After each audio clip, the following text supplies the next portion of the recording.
National Herald കേസിലെ കുറ്റപത്രം തള്ളിയതിനെതിരെ ഹൈക്കോടതിയിൽ അപ്പീലുമായി ഇഡി. സോണിയാഗാന്ധിയും രാഹുൽ ഗാന്ധിയും പ്രതികളായ കേസിലാണ് അപ്പീൽ. വിചാരണ കോടതി ഉത്തരവിനെതിരെ ഡൽഹി ഹൈക്കോടതിയിലാണ് അപ്പീൽ നൽകിയത്.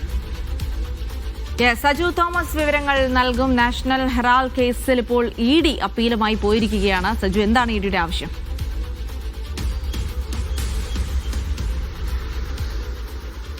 ജിൽസി അമൃത, നാഷണൽ ഹെറാൾഡ് കേസുമായി ബന്ധപ്പെട്ട് രാഹുൽ ഗാന്ധിയെയും സോണിയാഗാന്ധിയെയും വിടാതെ പിന്തുടരുകയാണ് എൻഫോഴ്സ്മെന്റ് ഡയറക്ടറേറ്റ്. അതായത് വിചാരണ കോടതി, ഡൽഹി റൌസ് അവന്യൂ കോടതിയാണ് ഈ കുറ്റപത്രം തള്ളിയത്.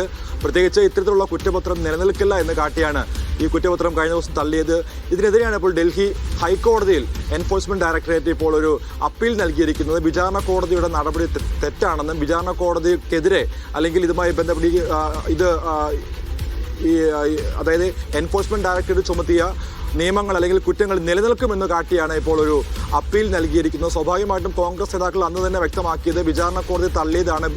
വിചാരണ കോടതിക്ക് ഈ കേസുമായി ബന്ധപ്പെട്ട് കൃത്യമായിട്ടുള്ള വിവരങ്ങൾ മനസ്സിലായതിന്റെ പേരിലാണ് ഇത് തള്ളിയത്. പക്ഷേ കോൺഗ്രസ് നേതാക്കളെ പിന്തുടർന്ന് അവരെ ഈ വിഷയവുമായി ബന്ധപ്പെട്ട് കീഴ്പ്പെടുത്താൻ വേണ്ടിയാണ് ബി.ജെ.പിയുടെ ഭാഗത്തുനിന്നുള്ള ശ്രമം. പ്രത്യേകിച്ച് പ്രധാനമന്ത്രി നരേന്ദ്രമോദിയും ആഭ്യന്തരമന്ത്രി അമിത്ഷായും മാപ്പ് പറയണമെന്നാണ് കോൺഗ്രസ് ആവശ്യപ്പെട്ടത്. എന്തായാലും ഇപ്പോൾ ഇഡി വീണ്ടും ഈ കേസുമായി ബന്ധപ്പെട്ട് ഹൈക്കോടതിയെ സമീപിച്ചിരിക്കുകയാണ്. അടുത്ത ആഴ്ചയായിരിക്കും ഇതുമായി ബന്ധപ്പെട്ടുള്ള വാദം ഡൽഹി ഹൈക്കോടതി കേൾക്കുക.